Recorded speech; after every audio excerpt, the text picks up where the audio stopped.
नमस्कार। हमारी पेशकश में आप सबका स्वागत है। आपके साथ मैं हूं साकिब सुमन। जी हां, अविश्वास को विश्वास हासिल नहीं हो पाया विधानसभा के पटल पर, और विधानसभा में अविश्वास प्रस्ताव जो विपक्ष की तरफ से रखा गया था, इस अविश्वास प्रस्ताव को खारिज कर दिया गया है। बहुमत सत्ता पक्ष के साथ है, सरकार को किसी भी तरीके का कोई खतरा नहीं है।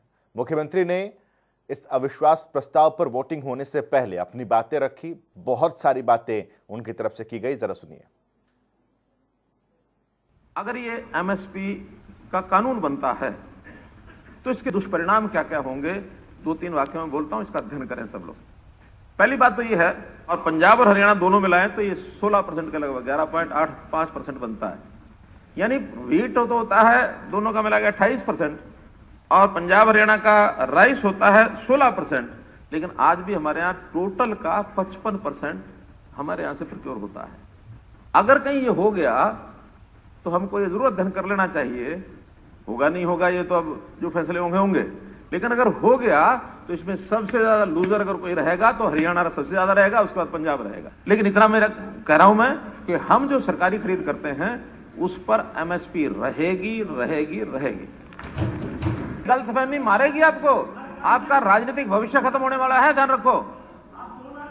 आपका राजनीतिक भविष्य खत्म होने वाला है कांग्रेस पार्टी का। जैसे पहले गर्त में डूब गई है और डूबेगी और डूबेगी। मैं तो कह रहा हूं कांग्रेस का भविष्य 2-3-4 प्रदेशों में सरकार है, ये भी जाएगी, और यहां तो कम से कम 10 साल में आती नहीं है। कारण से फिर वही बात है, कानून वापस नहीं होंगे। इधर से बोल लो उधर से बोल लो। हाँ, कानून वापस नहीं होंगे, चाहे कहीं के भी हो लो आप। ये दो बातें बहुत ही महत्वपूर्ण इसमें थी। एक तो कानून खत्म नहीं होगा, वापस नहीं लिया जाएगा इस कानून को, ये भी मुख्यमंत्री ने स्पष्ट कर दिया। दूसरी तरह ये भी कह दिया कि अगर एमएसपी पे कानून बना तो हरियाणा एक लूजर साबित होगा। इसके अलावा आज डिप्टी सीएम और पूर्व मुख्यमंत्री के बीच तीखी एक बहस भी हुई। देखिए। ये सरकार लोगों का विश्वास खो चुकी है, पूर्ण रूप से खो चुकी है। जब ये गांव में हलकों में नहीं जा सकते और हेलीकॉप्टर लेके कोई कैमरा में जाता है, वहाँ हेलीकॉप्टर लैंड नहीं किया जाता। कोई हेलीकॉप्टर लेके चौटाला में जाता है, ना उचाना में जाता है, वहाँ हेलीकॉप्टर नहीं जाता। तो आज का हरियाणा की सरकार की क्या स्थिति है? प्रदेश की सरकार की कोई ऐसी कमी बताने का काम किया हो जिसके खिलाफ ये अविश्वास नहीं करे। आज इनने बात क्या करी कि ये हो गया, ऐसे हो गया। मैं इनसे पूछता हूँ, आपकी भी सरकार थी, भूपेंद्र हुड्डा जी चीफ मिनिस्टर थे, पानीपत के अंदर किसके मुंह पे थप्पड़ पड़ा था? 2016 के अंदर तो आप विपक्ष में थे। नहीं, उनने कहा गांव में नहीं घुसने दिया जा रहा। पर्सनल तो मैं जवाब ही दे रहा हूं। 2016 के अंदर रोहतक के अंदर डी पार्क में किसके ऊपर चूड़ियां फेंकने का काम किया? किसकी गाड़ी पर जूते फेंके गए? अब उनको बोलने दो। जब आप बोल रहे थे तब का विरोध जरूर होता है। मैं आपको एक चीज जरूर बोल सकता हूं, मगर कई बार लोग इस तरह की बातें कर जाते हैं जो वो भूल जाते हैं उनके समय में क्या हुआ। जी हां, अब अविश्वास प्रस्ताव पर वोटिंग जो हुई उसमें जो स्थिति है वो देख लीजिए। भारतीय जनता पार्टी के कुल 40 विधायक हैं, लेकिन एक विधायक जो विधानसभा अध्यक्ष पद पर काबिज हैं, ज्ञानचंद गुप्ता, इसलिए 39 वोट हम यहाँ पर लिख रहे हैं। इसके अलावा जननायक जनता पार्टी की तरफ से 10 विधायक इस वक्त हैं, उनका, और ये प्रस्ताव के पक्ष में और प्रस्ताव के खिलाफ 32 वोट इस अविश्वास प्रस्ताव के पक्ष में, प्रस्ताव के खिलाफ 55 वोट, और सरकार इस लिहाज से पूरी तरीके से सुरक्षित है। 45 का आंकड़ा चाहिए था सरकार को बचाने के लिए, और सरकार के पास इस वक्त 55 का आंकड़ा मौजूद है।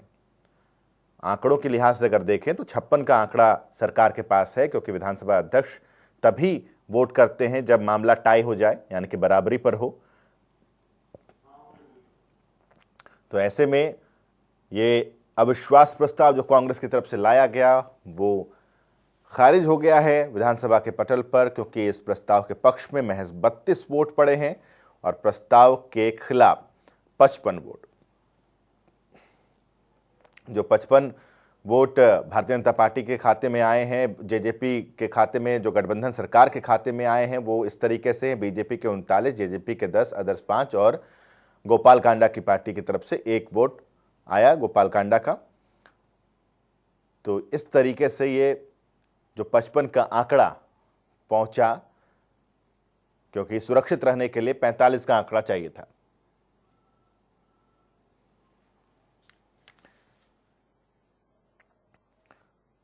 तो आपको इन आंकड़ों से हम रूबरू करा रहे हैं, बयानों से भी हमने रूबरू कराया। मुख्यमंत्री ने बहुत अहम बातों का जिक्र किया है। वो ये भी कह रहे हैं कि देश में केवल 6% किसानों की फसल की ही खरीद होती है। ये पैसा पंजाब और हरियाणा पर ही खर्च होता है। कानून बनने पर सरकारी खरीद में हर राज्य का कोटा निर्धारित हो सकता है, जिससे पंजाब और हरियाणा को नुकसान होगा। 2 खास मेहमान हमारे साथ इस वक्त हैं, उनका रुख कर लेते हैं। भारतीय जनता पार्टी की तरफ से प्रवीण अत्रे जी हमारे साथ इस वक्त जुड़े हुए। प्रवीण जी, बहुत बहुत स्वागत। और कांग्रेस की तरफ से जितेंद्र चंदेलिया जी हमारे साथ जुड़े हुए। जितेंद्र जी, आपका भी स्वागत है। जितेंद्र जी, क्या कहना चाहेंगे, क्योंकि जो अविश्वास प्रस्ताव आप लोग लेकर आए, उस अविश्वास प्रस्ताव को विश्वास मिला नहीं?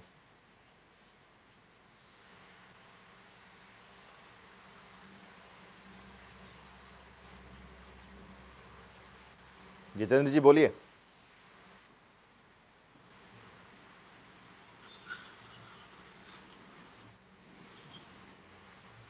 जितेंद्र चंदेलिया जी सुन पा रहे हैं?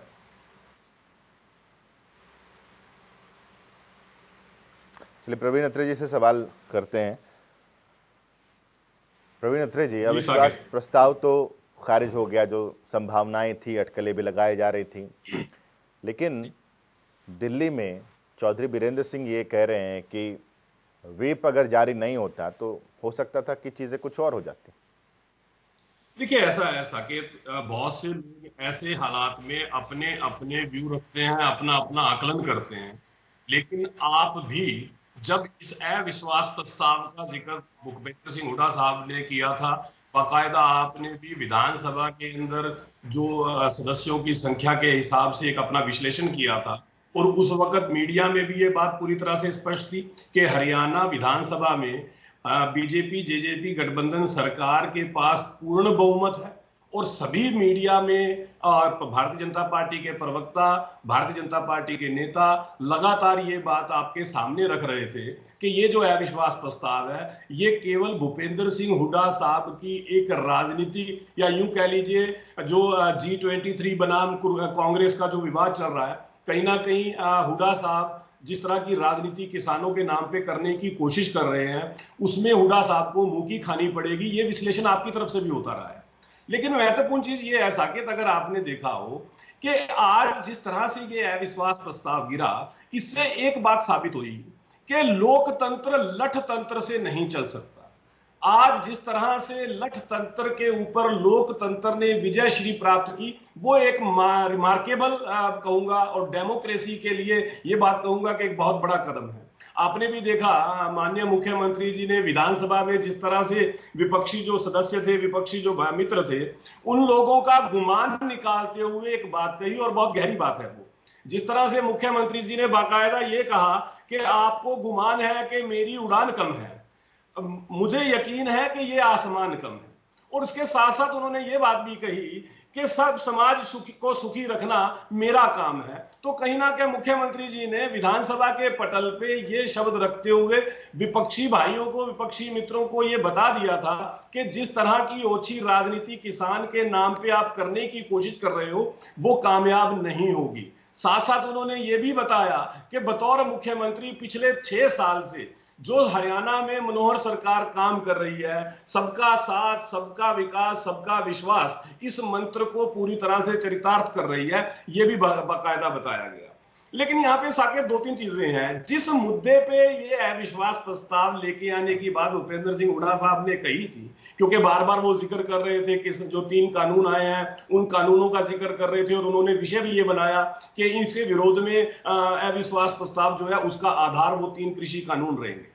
लेकिन हैरानी ये हुई, क्योंकि आपने भी आज पूरा दिन, मुझे लगता है कि विधानसभा के अंदर जो इसके ऊपर चर्चा हुई आपने बाकायदा देखी होगी, किसी भी कांग्रेसी सदस्य ने इन 3 कृषि कानूनों के ऊपर जो बार बार एक बात कही जाती थी कि साहब ये काले कानून है, ये काले कानून है, इससे किसान का नुकसान हो जाएगा, एक भी सदस्य ने विधानसभा के पटल पर यह बताने का कष्ट नहीं किया कि इन कानूनों में काला क्या है और किस तरह से किसान का नुकसान होगा। हाँ, ये बात जरूर होती रही कि इन का नाम लेके दाएं बाएं के बयान का जिक्र होता रहा, इन कानूनों की बात करते हुए शिगुफेबाजी होती रही, ये सब हुआ। ठीक है, लेकिन लेकिन कानूनों के मुझे एक चीज ये अंदर बताइए क्या लिखा है, प्रवीण अत्रे जी, मुझे ये समझना है आपसे भी, जेजेपी से भी और कांग्रेस से भी, कि व्हिप जारी करना क्या आप लोगों को भी संशय था? जेजेपी को तो रहा ही होगा, क्योंकि जिस तरीके से देवेंद्र बबली ने स्टेटमेंट दिया कल, जी, तो क्या भारतीय जनता पार्टी को भी अपने विधायकों पर पूरा भरोसा नहीं था, इस वजह से व्हिप जारी किया गया?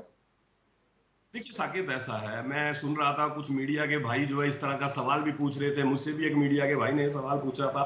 मेरा सिर्फ केवल इतना कहना है कि व्हिप जारी करना हमारी लोकतांत्रिक प्रक्रिया का एक अंग है, बाकायदा हमारे संविधान के अंदर इसकी व्याख्या है, और तीनों राजनीतिक दल, चाहे मैं कांग्रेस की बात करूं, भारतीय जनता पार्टी की बात करूं, जेजेपी की बात करूं, तीनों दलों ने ये जो लोकतांत्रिक प्रक्रिया है संविधान में जिसकी बाकायदा व्याख्या है, इस प्रक्रिया का उपयोग किया, और this is part of democracy.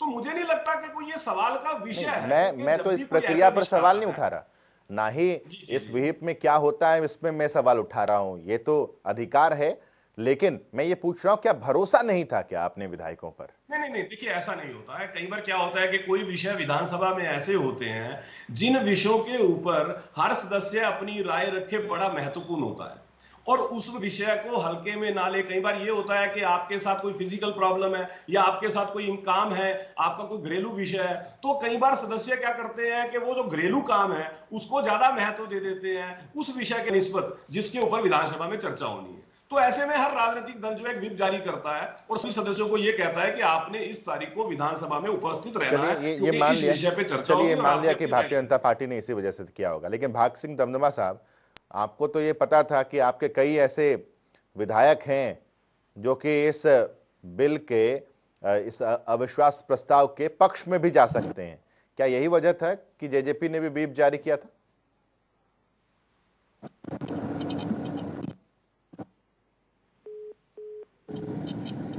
भाग सिंह दमदमा जी, आवाज पहुंच रही है आप तक? चलिए जितेंद्र चंदेलिया जी का रुख कर लेते हैं। जितेंद्र जी, आवाज मिल रही है आपको? जितेंद्र चंदेलिया जी, अविश्वास प्रस्ताव को विश्वास हासिल नहीं हुआ, क्या कहेंगे? देखिए, हमारी संवैधानिक प्रक्रिया है, लोकतांत्रिक प्रक्रिया है, जिसमें माननीय जो विधानसभा के सदस्य हैं उनकी जरूरत पड़ती है, और जिनका जमीन जिंदा था उन्होंने आवाज उठाई है, यानी कि कांग्रेस पार्टी ने आवाज उठाई है किसान मजदूर के प्रति और प्रदेश के युवाओं के प्रति, गरीब जो आवाम है हरियाणा प्रदेश की उसके प्रति, और तमाम हरियाणा प्रदेश के ज्वलनशील मुद्दे हैं उनके प्रति आवाज उठाई है कांग्रेस पार्टी ने। और इन्हीं सभी मुद्दों पर जो कोरोना काल में ये जो 3 कृषि काले कानून किसान मजदूर को मारने वाले लेकर आए हैं, और ऊपर से इन्होंने जिस तरीके से आपदा को अवसर में बदला है, और जिस तरीके से इन्होंने आज 250 किसान शहादत दे चुका है, लेकिन नरेंद्र मोदी जी की भाजपा सरकार पे, हरियाणा प्रदेश की जजपा और भाजपा की डबल इंजन की सरकार पे कोई असर नहीं पड़ रहा। लेकिन मैं बताना चाहता हूं, अविश्वास प्रस्ताव कांग्रेस असंगठित क्षेत्र के लिए, रोजगार के लिए, बेरोजगार युवाओं को रोजगार देने के लिए, और जिस तरीके से भैर भ्रष्टाचार का माहौल इन्होंने हरियाणा प्रदेश में बनाया, 2 लाख करोड़ के कर्ज में इन्होंने हरियाणा प्रदेश की जनता को लाद दिया है, और जिस तरीके से रजिस्ट्री घोटाला, शराब घोटाला, और चंदेलिया जी एक चीज मुझे बताइए, के नाम पर, चंदेलिया जी, रोजगार के नाम पर इन्होंने, चंदेलिया जी एक चीज मुझे बताइए, सरकार का जो फेलियर है, जितेंद्र चंदेलिया जी, विश्वास हो चुकी है, जितेंद्र चंदेलिया जी, जितेंद्र जी, आप भी इन 3 कृषि कानूनों को काला बता रहे हैं। सदन के अंदर भी इसे काला बताया गया, लेकिन सदन के अंदर भी पूछा गया कि इसमें काला क्या है ये बताइए, तो कोई स्पष्ट एक जवाब नहीं मिला। मैं चाहता हूं कि आप बताएं जनता टीवी के हमारे इस डिबेट में आप बताएं, ताकि जेजेपी और बीजेपी के प्रवक्ता भी सुने, वो भी चाहते हैं कि कोई तो जवाब उन्हें दे कि काला क्या है इसमें। साकेत जी, आपने देखा जिस तरीके से 12 बार वार्ता हुई देश के किसान से, देश के कृषि मंत्री जी की, पीयूष गोयल जी की, तो दुर्भाग्यपूर्ण 11वीं वार्ता में 5 बिंदुओं पर चर्चा हुई और 49 गलतियां स्वीकार की केंद्र सरकार ने, कृषि मंत्री जी ने। और जिस तरीके से 5 घंटे किसान को वहां पर बैठा के रखा और जिस तरीके से किसान का अपमान वहां पर किया, तो दुर्भाग्यपूर्ण है। मैं बताना चाहता हूं 900 पेजों के इस कानून में, इस काले कानून में काला क्या है। इन्होंने कहीं भी 900 पेजों के कृषि काले कानून में कहीं भी नहीं लिखा कि अगर किसान के साथ छलावा होता है तो उसको जुडिशरी में जाने का। एक बड़ी खबर सामने आ रही है, विधानसभा के पार्किंग परिसर में आपात स्थिति बन गई। बड़ी खबर इस वक्त बता रहे हैं आपको, विधानसभा के बाहर अकाली दल का प्रदर्शन हुआ है। जब मुख्यमंत्री प्रेस कॉन्फ्रेंस कर रहे थे, मुख्यमंत्री मनोहर लाल को काले झंडे दिखाने की कोशिश की गई, उनको घेरने की कोशिश की गई है। इस वक्त की बेहद अहम खबर से हम आपको रूबरू करा रहे हैं। पंजाब के अकाली दल के जो नेता हैं उन्होंने नारेबाजी की है। जब मुख्यमंत्री मनोहर लाल मीडिया को संबोधित कर रहे थे, उस दौरान ये हरियाणा विधानसभा के सामने जब मुख्यमंत्री प्रेस को संबोधित कर रहे थे, उस दौरान हम अन्नदाता के साथ हैं। ये काले कानून वापस होने चाहिए। हरियाणा सरकार को भी ये काले कानून रद्द करने चाहिए विधानसभा में। और जो नवदीप कौर, शिव कुमार और भी जो जेलों में बंद हुए हैं, उनके साथ जिन पुलिस वालों ने हरियाणा की जेल में जो धक्का होया है, उसकी हम जुल्म होया, प्राइवेट बॉडी पार्ट्स तक उनके के साथ उन्होंने जो धक्का किया करा है, टॉर्चर किया है, उसके खिलाफ हम कार्रवाई की मांग करते हैं। उन अफसरों को सस्पेंड होना चाहिए, डिसमिस होना चाहिए। ह्यूमन राइट्स वायलेशंस के हम खिलाफ है, किसानों के खेत मजदूर के हक में है। सर, जेजेपी ने साफ कहा है कि ना तो एमएसपी खत्म हो रहा है, ना मंडियां खत्म हो रही हैं, और मुख्यमंत्री ने स्पष्ट किया कि हम जो है ये कानून वापस ले लेंगे। जेजेपी के तो पारिवारिक उन्होंने साफ कर दिया। जेजेपी क्या एक्सक्लूसिव तस्वीरें हम आपको दिखा रहे हैं जनता टीवी पर। ये एक्सक्लूसिव तस्वीरें जब मीडिया को संबोधित कर रहे थे मुख्यमंत्री मनोहर लाल, अविश्वास प्रस्ताव के खारिज हो जाने के बाद जब मीडिया को संबोधित कर रहे थे। पार्किंग एरिया है ये विधानसभा का, जहां पर अकाली दल के नेता पहुंचे और मुख्यमंत्री के खिलाफ नारेबाजी करने लगे और ये जमकर नारेबाजी हुई और ये किस तरीके से वहां पर एक आपात स्थिति जैसी बन गई। आप ये देख सकते हैं कि किस इन तस्वीरों में कि अकाली दल के नेता किस तरीके से मुख्यमंत्री मनोहर लाल के खिलाफ नारेबाजी कर रहे हैं। विधानसभा के पार्किंग परिसर में ये अकाली दल के नेता पहुंचते हैं और उस वक्त पहुंचते हैं जब मुख्यमंत्री मनोहर लाल प्रेस को संबोधित कर रहे थे और उस दौरान यहां पर जो हालात थे वो आपात स्थिति जैसे एक हालात बन गए थे और जिस तरीके से इनकी तरफ से नारेबाजी की जा रही थी और वहां तक पहुंचने की कोशिश की जा रही थी जहां पर मुख्यमंत्री प्रेस को संबोधित कर रहे थे। ये दूसरी तस्वीरें, ये एक और तस्वीरें हम आपको दिखा रहे हैं। ये देखिए किस तरीके से ये उनकी तरफ से प्रदर्शन किया जा रहा था, ये विरोध में नारे लग रहे थे। दूसरी तस्वीरें हम अपने दर्शकों को दिखा रहे हैं इस वक्त विधानसभा परिसर की कि किस तरीके से ये नारेबाजी अकाली दल के नेताओं की तरफ से की जा रही थी मुख्यमंत्री मनोहर लाल के खिलाफ जब मुख्यमंत्री मनोहर लाल प्रेस को संबोधित कर रहे थे। विधानसभा के पार्किंग परिसर में बहुत ही महत्वपूर्ण बात यह है कि विधानसभा के पार्किंग परिसर में इस तरह की चीजें हुई हैं जहां पर हाई सिक्योरिटी, क्योंकि तमाम विधायक वहां पर हैं, हरियाणा के मुख्यमंत्री खुद वहां पर मौजूद हैं और उसके बावजूद इस तरीके का प्रदर्शन वहां पर होता है। चलिए इन तस्वीरों को दिखाने के बाद वापस अपनी चर्चा पर लौटते हैं और हम जितेंद्र चंदेलिया जी, मैं आपसे अपने सवाल को कंटिन्यू करूंगा, लेकिन भाग सिंह दमदमा सर जी, क्या आप तक आवाज पहुंच रही है मेरी? जी साकेत जी जी साकेत जी।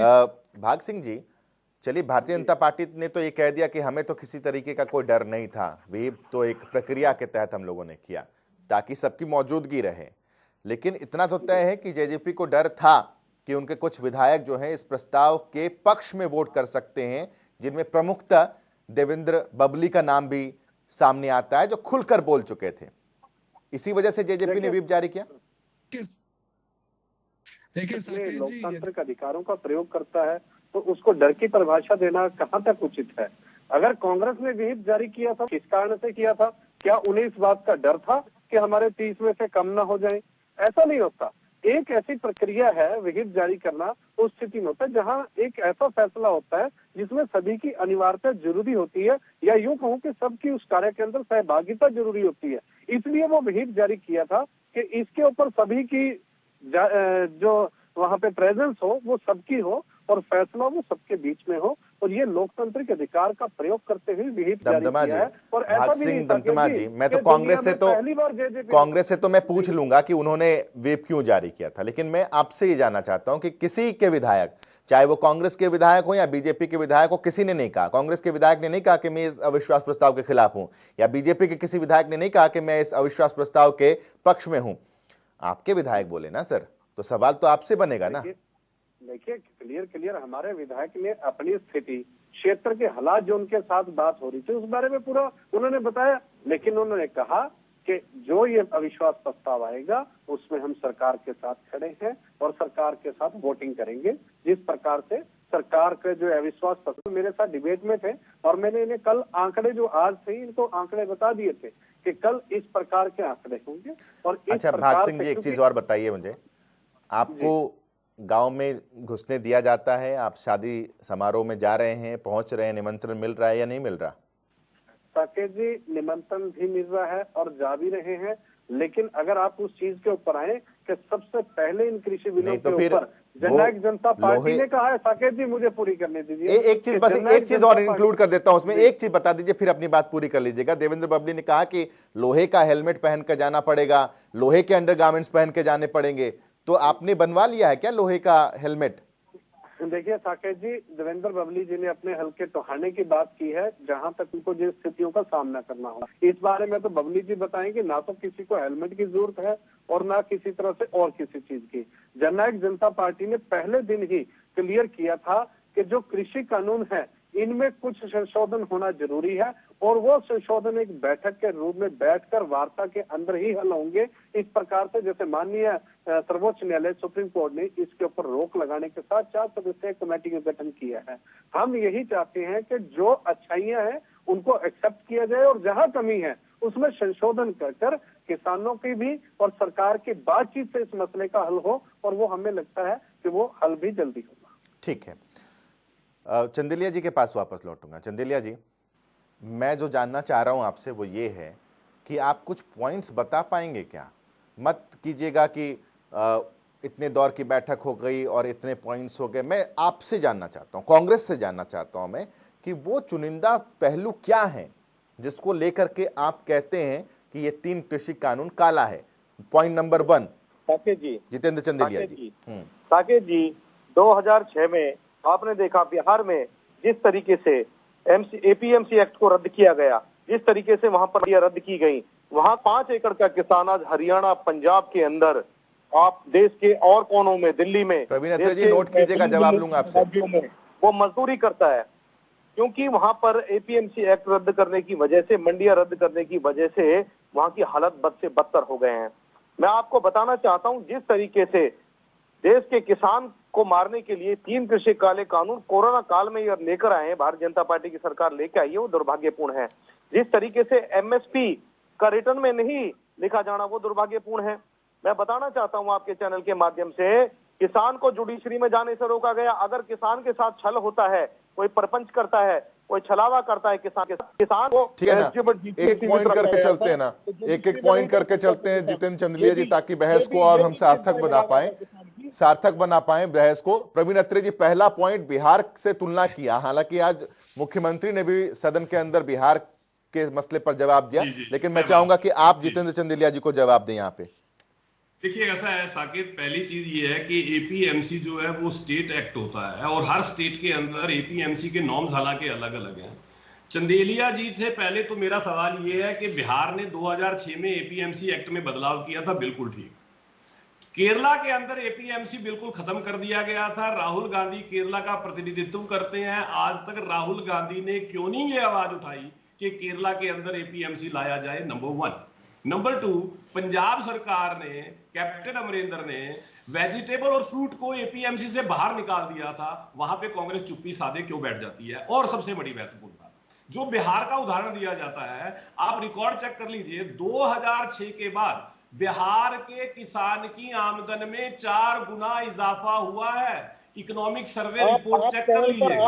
मैं बिहार का प्रवक्ता नहीं हूँ, लेकिन जो रिकॉर्ड है वो मैं आपको बता रहा हूँ। लेकिन मेरा चुप रहा हुआ है बीच में, पहले चुप करा देना साके को। अरे भाई चुप हो जाओ, अरे तू इधर उधर की ना बात कर, ये बता कि कारवां क्यों रुका? आपको माफ नहीं करेगा। बार-बार तीनों काले कानून कहते हो, ये तो बता दो विधानसभा में तुम्हारी जुबान को धक्का क्यों मार गया था? किसान शहादत दे चुके हैं मोदी जी बोले आप लोग, आपके नेता वहां पे चुप्पी क्यों साध किसान के बारे में देश के लेकिन सही मेरा किसान के सवाल बारे एक और है, में इन्होंने ये कहा दुर्भाग्यपूर्ण है। देश का किसान आज सड़कों पर है, देश का किसान आज शहादत दे रहा है। चंदेलिया जी एक बार कंप्लीट करने दीजिए, फिर आपके पास ही आऊंगा। जितेंद्र जी एक बार कंप्लीट करने दीजिए प्रवीण अत्रे जी को, उसके बाद आपके पास आकर के अगला पहलू लूंगा। आज पूरा आधा घंटा, आज जैसे सदन की कार्यवाही लगातार बढ़ रही थी, हम लोगों ने भी अपनी डिबेट अवधि बढ़ाई है आज। अब दूसरी बात, चंदेलिया जी एक सेकेंड, चंदेलिया जी सुन लीजिए, चंदेलिया जी प्लीज बोलिए। अत्रे जी इनका बात देखिए, मैंने बिहार की स्थिति बता दी, मैंने पंजाब का जिक्र कर दिया, केरला का जिक्र कर दिया। अभी इन्होंने एक बात और जिक्र किया इसी कानून के अंदर कि एपीएमसी के अंदर जो प्रोविजन था कि एसडीएम कोर्ट में जाएंगे, डीसी कोर्ट में जाएंगे। हालांकि आज विधानसभा में मुख्यमंत्री जी ने बाकायदा एपीएमसी का रूल 42 और बाकायदा रूल 42 के साथ साथ उन्होंने ये भी जिक्र किया कि किस तरह से क्लॉज 8A के सब क्लॉज 7 में भी ये प्रोविजंस है, और ये प्रोविजंस कांग्रेस के टाइम में किया हुआ है हरियाणा के अंदर। एक चीज और मैं बता दूं, 42 जो है वो कांग्रेस लेके आई थी, लेकिन वहां पे मुख्यमंत्री जी ने बड़ा स्पष्ट कहा कि अगर पूरा सदन सहमत होता है और पूरा सदन ये एक राय करता है कि किसान को कोर्ट के अंदर जाना चाहिए, तो हम इसमें बदलाव कर सकते हैं। लेकिन मुख्यमंत्री जी ने इससे होने वाले खतरे के बारे में भी आगाह किया।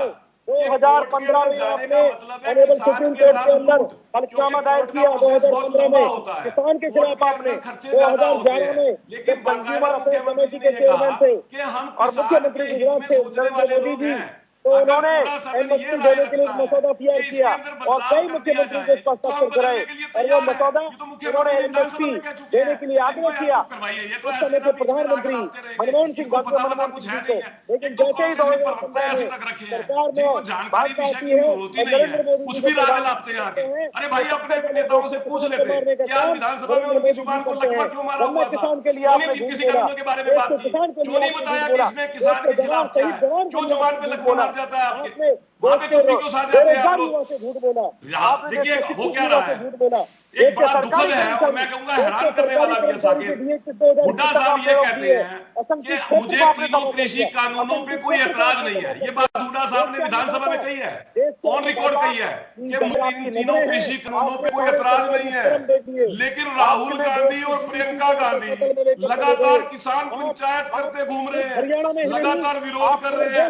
हुड्डा साहब विधानसभा में कहते हैं कि मुझे एतराज नहीं है। अब ये तो हालात हो चुके हैं वैचारिक रूप से कांग्रेस के। ये तो आज विधानसभा पटल में बोला हुड्डा साहब ने, आने वाले समय में नहीं होगा। हुड्डा साहब क्या बोल चुके हैं वहां पे? लोकसभा के चुनाव में एक चीज एक सेकंड, जितेंद्र चंदेलिया जी एक सेकंड। जितेंद्र जी एक सवाल मैं ये चाह रहा हूं कि चलिए पहले वाले पॉइंट जो एपीएमसी वाला मसला आप उठा रहे थे उस पर तो प्रवीण अत्रे जी ने अपनी तरफ से अपनी बात रखी। मैं चाहूंगा कि दूसरा पॉइंट भी आप बताएं अब, ताकि मैं दमदमा जी के पास भी जाऊं, प्रवीण अत्रे जी के पास भी जाऊं, कि दूसरा पॉइंट जो आप रख रहे थे काला कानून जिसको आप बता रहे हैं। देखिए साकेत जी, दूसरे पॉइंट का जवाब इनके पास नहीं है। जब 2011 में नरेंद्र मोदी जी मुख्यमंत्री गुजरात थे, 2011 में नरेंद्र मोदी जी मुख्यमंत्री गुजरात थे, तो कंज्यूमर अफेयर कमेटी के चेयरमैन थे, कंज्यूमर अफेयर कमेटी के चेयरमैन थे, तो उन्होंने मसौदा तैयार किया कि देश के किसान को एमएसपी देंगे। डॉक्टर मनमोहन सिंह जब देश के प्रधानमंत्री थे 2011 में, तो उनके पास मसौदा वक्त देते थे, उनके खुद के हस्ताक्षर थे। लेकिन जैसे 2015 में नरेंद्र मोदी जी प्रधानमंत्री बनते हैं, तो सबसे पहले किसान और मजदूर को मारने का काम, मंडियों को खत्म करने का काम जरा बोल लेने दीजिए, एक बार सुन लेते हैं। मैं बताना चाहता हूँ स्वामीनाथन आयोग रिपोर्ट इनके घोषणा पत्र में था, लेकिन 2015 में इन्होंने ऑनेबल सुप्रीम कोर्ट में हलफनामा दायर किया कि हम स्वामीनाथन आयोग की जितेंद्र चंदेलिया जी, स्वामीनाथन आयोग रिपोर्ट लागू नहीं कर पाएंगे। जितेंद्र चंदेलिया जी, जितेंद्र चंदेलिया जी, जितेंद्र चंदेलिया जी, जितेंद्र जी, दूसरा पॉइंट बताइए ना साहब, हमारे नेता राहुल दूसरा गांधी पॉइंट बताइए ना। हमारी माननीय अध्यक्ष कुमारी शैलजा जी, रणदीप जितेंद्र चंदेलिया जी, दूसरा पॉइंट बताइए। किसान के साथ है, पहले दिन से किसान के साथ है। चंदेलिया जी, दूसरा पॉइंट, ये तो आपने इधर उधर की बात कर ली। साकेत जी, इधर उधर की बात नहीं, किसान हित की बात है। स्वामीनाथन आयोग रिपोर्ट सर, मैं तो मान रहा हूं कि आप किसानों के हित में, मैं कहीं सवाल ही नहीं उठा रहा कि आप किसानों के हित में नहीं है। मैं तो बस इतना कह रहा हूं कि इन 3 कृषि कानून में पहला पॉइंट आपने एपीएमसी एक्ट का उठाया, जिसको आपने काला कानून बताया। मैं दूसरा पहलू जानना चाहता हूं, या फिर ये आप कह रहे हैं कि सिर्फ एपीएमसी वाला जो मसला है वही काला है? साकेत जी, मेरे सवाल का जवाब आप भी दे दीजिए। एक सवाल का जवाब आप भी दे दीजिए। 250 किसान शहादत दे चुका है। नरेंद्र मोदी जी मन की बात करते हैं, क्या नरेंद्र मोदी जी ने 250 किसानों की शहादत पर एक शब्द बोला? एक शब्द उन्होंने लोकसभा में एक शब्द बोला? नहीं बोला। हमारे नेता राहुल गांधी जी ने देश के शहीद किसान चंदेलिया जी, हमारी अध्यक्ष कुमारी शैलजा जी, रणदीप जितेंद्र चंदेलिया जी, बात रख रहा है, जितेंद्र जी, भूमिका निभा रहा है, जितेंद्र जी, विपक्ष का धर्म निभा रहा है। लेकिन क्या आप मुद्दों की बात कर सकते हैं? क्या फैक्ट्स की बात कर सकते हैं जितेंद्र जी? क्या आपके पास फैक्ट्स हैं? तो दुर्भाग्यपूर्ण है जितेंद्र जी, क्या आपके पास फैक्ट्स हैं कि काला क्या है? और साकेत जी, एमएसपी देने की बात रिटर्न में क्यों नहीं करते? बरबली इन्होंने तो गन्ना किसान को उनका मेहनताना देने के लिए कहा, क्या गन्ना किसान को उनका मुआवजा मिला? ठीक है, देखिए मैं जवाब दूं, एक बार जरा भाग सिंह दमदमा जी से जवाब ले लेता हूं, प्रवीण अत्रे जी, उसके बाद आपसे भी जवाब ले लूंगा। हाँ, उनसे भी जवाब ले लूंगा, आपसे भी ले लूंगा। पहले भाग सिंह जी का एक जवाब ले लेता हूं। भाग सिंह जी, एमएसपी पर कानून क्यों नहीं बना देते, ये एक सवाल है जितेंद्र जी का। साकेत जी, जितेंद्र जी का जिस प्रकार मुझे लग रहा था ये किसी रैली का भाषण था जिसमें नेताओं का नाम ज्यादा और प्रदेश के हित की कोई बात कर रहा है, शायद जितेंद्र जी नहीं कर रहे थे। एमएसपी के ऊपर बताऊं कि पैडी गई, उससे पहले गेहूं गई। आज प्रदेश के अंदर मैं हरियाणा प्रदेश से संबंधित यही की बात आपको बताऊंगा, किसको एमएसपी नहीं मिली। जितेंद्र जी, एक व्यक्ति लेकर आइए, प्रदेश का एक व्यक्ति लेकर आइए जिसको एमएसपी के ऊपर भुगतान ना हुआ हो। अगली फसल तैयार है आपकी, उसके बाद भी ये फसल आपकी तैयार है, पकड़ी है।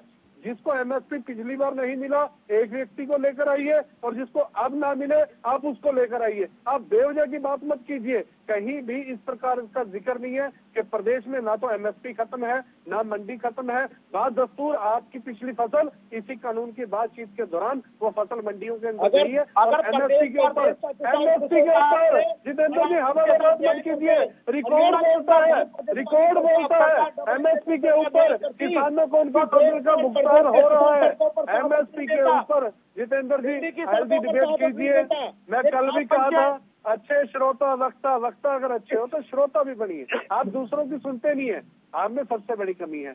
आप कहते हो अभी स्वामीनाथन आयोग की जो रिपोर्ट थी 201 बिंदुओं में से 200 बिंदु कंप्लीट हो चुके। आपको बताना चाहता हूँ, किसानों को 1.5 गुना समर्थन मूल्य फसल पे दिया जा रहा है आज के देश के अंदर।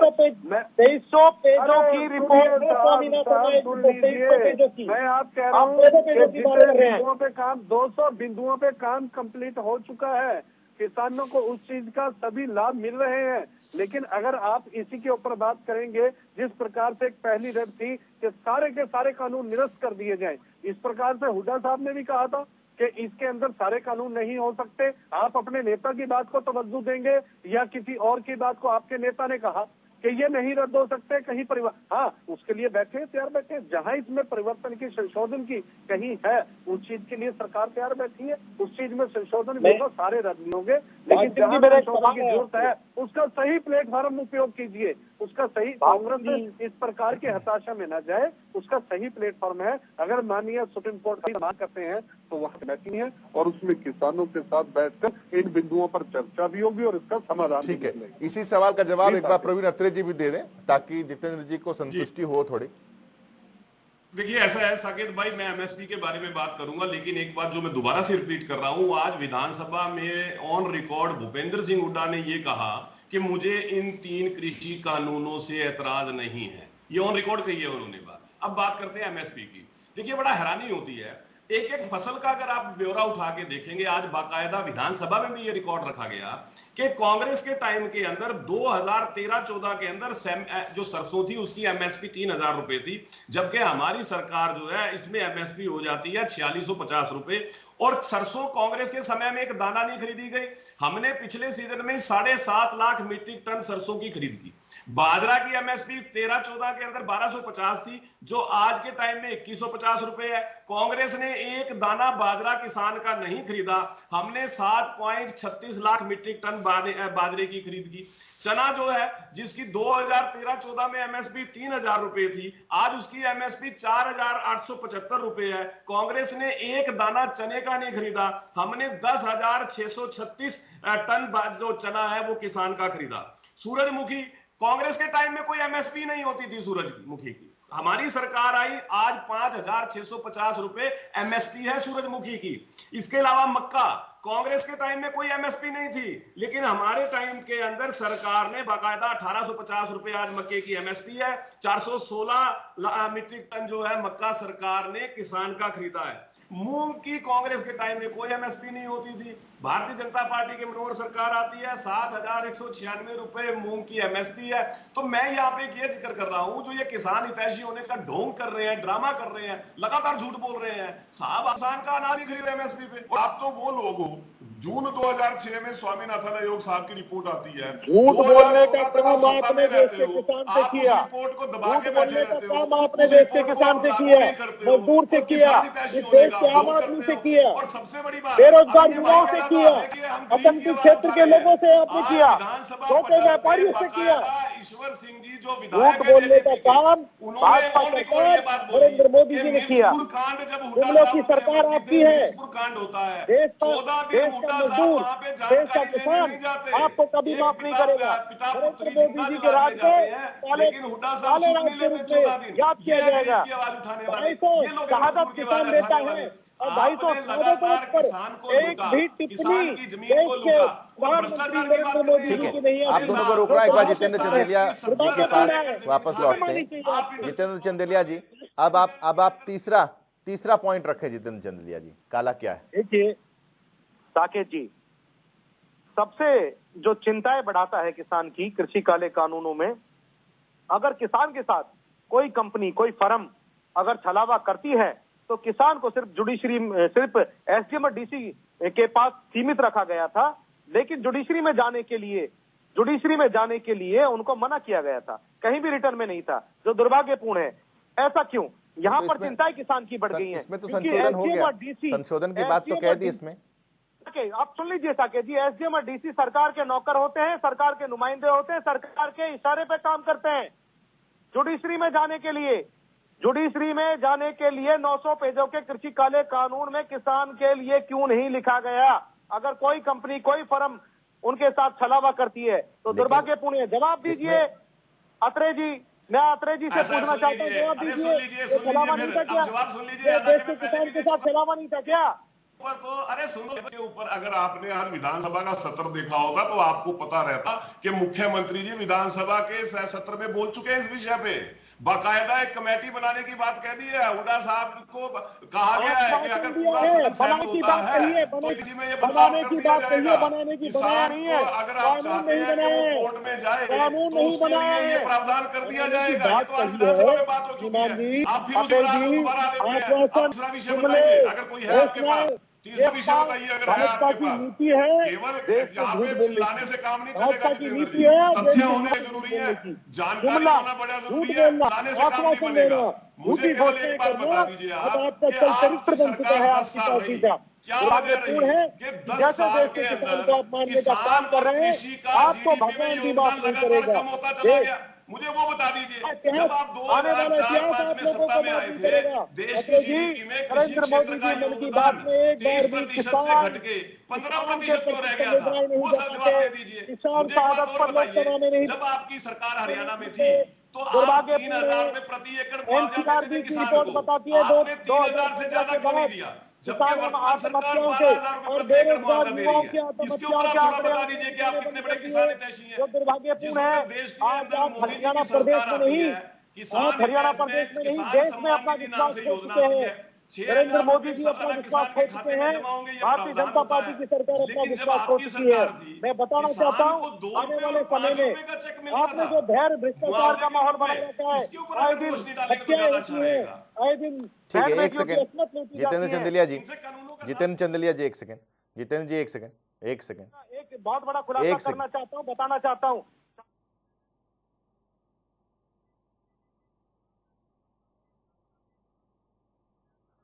भाग सिंह दमनवा जी, आप कुछ कहना चाहेंगे इस मसले पर? जी देखिए, मैं अभी तक जितेंद्र जी की मैं सारी भावनाएं भी नहीं समझ पाया कि ये कहीं से शुरू होते हैं, कभी प्रदेश की एक तरफ से शुरू, हर चीज का इनको जवाब मिला। वो मेरे बड़े भाई अत्रे जी ने भी दिया और मैंने भी इनको क्लियर किया। आज जो सदन के अंदर माननीय मुख्यमंत्री जी ने कहा, उस चीज के ऊपर शायद इनको नहीं किसी तरह से, क्योंकि कांग्रेस का काम तो एक तरफ से कि किसी बात पे मानना ही नहीं। मैं 2-4 दिन से ये देख रहा था कि विपक्ष का जो एक काम है, ठीक है, जो बातें आपको लगती है प्रदेश हित में नहीं है उनको उठाना चाहिए और इनका दायित्व भी बनता है, लेकिन कुछ काम यदि ऐसे अच्छे हो जाते हैं प्रदेश के अंदर, उस बार ये चुप्पी साध लेते हैं। मैं याद कराना चाहता हूँ माननीय अटल बिहारी वाजपेयी जी जो देश के भूतपूर्व प्रधानमंत्री हैं और रहे हैं, और ताऊ देवीलाल जी जो इस देश के प्रधानमंत्री रहे हैं, उन्होंने विपक्ष में रहते हुए अच्छी चीजों की हमेशा तारीफ की है। आज 75% युवाओं को रोजगार देने की बात आई है। आज जो 75% में जितेंद्र जी सुनेंगे तो है नहीं, क्योंकि मैं इनकी बात बड़ी शालीनता से सुनता हूँ। सुन लीजिए जितेंद्र जी, एक मैं हूँ जो आपकी बिना सर पैर की बात भी मैं बड़ी शालीनता से सुनता हूँ। आप ये सुनिए कि आज 75% होने के बावजूद पूरे प्रदेश में सबने कहा कि युवाओं को अब अवसर मिलेंगे, युवाओं को आगे बढ़ने का मौका मिलेगा प्रदेश का, लेकिन आपके एक नेता ने भी आके ये जरूर कहा था कि ये तो हम भी लेकर आ रहे थे, हम भी, अरे लाए तो नहीं ना 10 सालों में, ना स्वामीनाथन के ऊपर आपने 10 सालों में कुछ किया, ना 75% रोजगार की बात थी उसके ऊपर और प्रदेशों में तो आपने कुछ किया। जो हम करते हैं उनको कहते हैं हम करने वाले थे। अरे आज आपको शर्म आनी चाहिए। हरियाणा प्रदेश का युवा आपको धिक्कार भी रहा है कि जब 75% पे आप 2 शब्द तो बोल देते कि सरकार ने ये अच्छा काम किया प्रदेश के युवाओं के लिए, यह हर चीज में बारीकी में जाकर कहना कि विरोध के लिए विरोध करना है, चाहे बात का ना भी पता हो। तो जितेंद्र जी, मेरी आपसे विनम्र प्रार्थना है कि जिस प्रकार आवाज उठाने की जिम्मेदारी है, उस प्रकार से अच्छे कामों की भी दायित्व और जिम्मेवारी का निर्वहन करना सीखिए आप। आज प्रदेश के युवाओं को जो अधिकार दिया गया है, महिलाओं को राशन के डिपो पर 33% की जो रिजर्वेशन महिलाओं को दी है, आगे बढ़ने के लिए महिला बाहर निकलेगी, आगे बढ़ेगी, उनको काम मिलेगा। इन चीजों के ऊपर आप एक शब्द भी नहीं बोल सकते। आज सरकार गिर जाए, कल आपने कहा कि कांग्रेस की कल को सरकार बन जाएगी। आज आपने शपथ ले ली, आज 5 बजे आपने शपथ ली, उद्धव साहब को बनाना है मुख्यमंत्री। अरे आपको किसानों से कुछ नहीं लेना, आप कभी कांग्रेस की सरकार रात को सोते हैं कि सुबह कांग्रेस की सरकार बन जाए और आप उस सरकार के सपनों में जीते हैं। कल आपने खबर पास पर कहा था कांग्रेस की सरकार बनेगी, अरे बना ली ना सरकार आपके पास क्या। अच्छा जितेंद्र जी, एक सवाल का जवाब दीजिए, एक सवाल का जवाब दीजिए। चंदेलिया जी, चंदेलिया जी आप चुप होंगे तो मैं आपसे सवाल कर पाऊंगा। चंदेलिया जी, मैं आपसे ये जानना चाह रहा हूं जितेंद्र जी कि आज तो सरकार ने ये स्पष्ट कर दिया कि ये 3 कृषि कानून जो है वो खत्म नहीं होंगे, रोल बैक नहीं होगा, कांग्रेस का स्टैंड क्या होगा अब? देखिए, दुर्भाग्यपूर्ण है साकेत जी, जो आज प्रदेश के मुख्यमंत्री ने मनोहर लाल खट्टर जी ने जो कहा है कि ये कृषि जो काले कानून है वो रद्द नहीं होंगे। मैं समझता हूं यह उनकी तानाशाही की प्रकाष्ठा और परिधि को वो पार कर चुके हैं, जिसका मकुल जवाब आने वाले समय में कहा है कि आवाज आवाम नक्कारे खुदा, जनता जनार्दन की आवाज उस ईश्वर, उस ऊपर वाले की आवाज होती है। आने वाले समय में प्रदेश की जनता भारतीय जनता पार्टी को और हरियाणा प्रदेश के अंदर भाजपा जजपा की सरकार को प्रदेश की जनता मकुल जवाब देगी और इनको इनके हट के सिंहासन से, तानाशाही के सिंहासन से उतारेगी। और कांग्रेस पार्टी, हमारे नेता राहुल गांधी जी, माननीय अध्यक्ष कुमारी शैलजा जी, हुड्डा साहब, रणदीप सुरजेवाला जी, तमाम कांग्रेस का कार्यकर्ता तब तक किसान मजदूरों की, गरीब युवाओं की तब तक आवाज उठाता रहेगा जब तक ये तीनों कृषि काले कानून रद्द नहीं हो जाते। मैं बताना चाहता हूं, आज जो अविश्वास प्रस्ताव लाया गया विधानसभा के अंदर और हठ धर्मिता से, तानाशाही से, अहंकार और घमंड में जो प्रदेश के मुख्यमंत्री मनोहर लाल खट्टर जी ने जो जवाबदेही की है, आज पूरा प्रदेश और चंदेलिया जी, एक सवाल जो मैंने बाकी दोनों प्रवक्ताओं से पूछा था, आपसे नहीं पूछा, आपसे भी पूछ लेता हूं, आप लोगों ने व्हिप क्यों जारी किया था? डर था क्या? कांग्रेस पार्टी को कोई डर नहीं है। हमारे जो 30 विधायक है, हमें उन पर पूर्ण भरोसा है, पूर्ण विश्वास है। लेकिन जिस तरीके से सरकारों को तोड़ने का, मरोड़ने का, जिस तरीके से सरकारों को गिराने का, खरीद फरोख्त का काम, और खरीद फरोख्त के बाद तो खरीद फरोख्त अगर वो करेंगे तो आपके विधायक बिकेंगे ना। प्रशासनिक और सरकारी मशीनरी का दुरुपयोग करके सरकार बनाने का काम भारतीय जनता पार्टी देश में कर रही है। चंदेलिया जी, वक्त कम है, बस एक छोटा सा रिएक्शन दे दीजिए, मैं फिर वाइंड अप करूंगा। आप ये कह रहे हैं कि खरीद फरोख्त करेंगे भारतीय जनता पार्टी वाले, तो खरीद फरोख्त तो वही होती है ना जब सामने वाला बिकने को तैयार हो। देखिए, जो आज भाजपा के साथ सरकार बनाए हुए हैं, जेजीपी के उप मुख्यमंत्री दुष्यंत चौटाला जी कभी सत्ता में आने के लिए भाजपा की उन्होंने मुखालफत की, भाजपा की नीतियों का उन्होंने मैंने सवाल आपके विधायकों से पूछा था। खैर, बहुत बहुत शुक्रिया आप तीनों का, चर्चा में वक्त इतना ही है। बहुत बहुत शुक्रिया आप तीनों का हमारे साथ जुड़ने के लिए। लेकिन इतना तय है कि अविश्वास को विश्वास हासिल नहीं हुआ, सरकार जो है वो पूरी तरीके से सुरक्षित है। इस पेशकश में अभी के लिए बस इतना ही। छोटा सा ब्रेक, खबर का सिलसिला लगातार जारी है।